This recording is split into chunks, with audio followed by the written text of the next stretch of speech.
Чистую победу одержал Толстиков. Руслан, что здесь?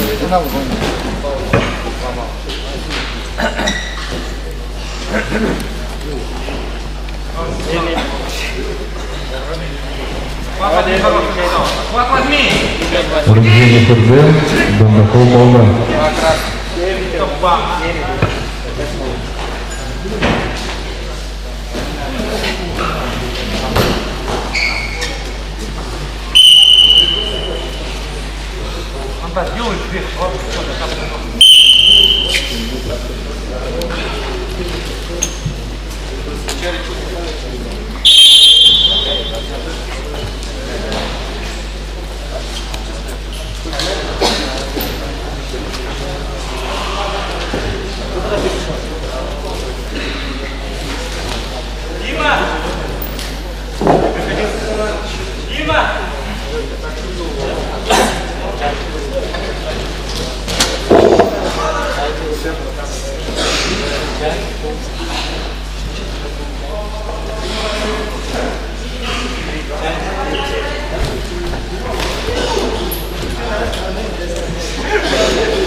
Минута осталась.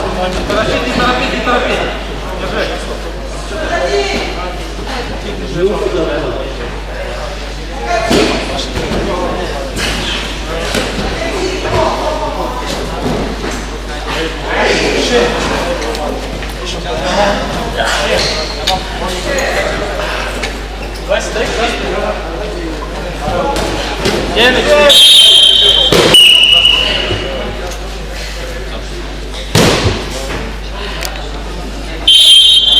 Победу на туше одержал Зашиев Анандай, становится чемпионом весовой категории до 61 килограмма.